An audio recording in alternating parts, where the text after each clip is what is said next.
Hello mga friends. I'm Pasita and Je suis Jacques.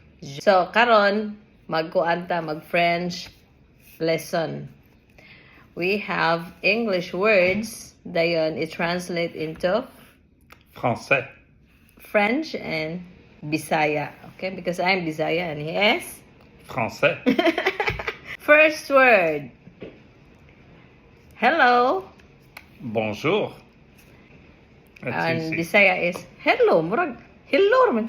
Hello. Murag ana ra sad. Ambot lang unsa bay hello sa Bisaya. So hello and brr. I think. So, how are you? How are you? Comment ça va? For us is kumusta? Kumusta? It's like Spanish.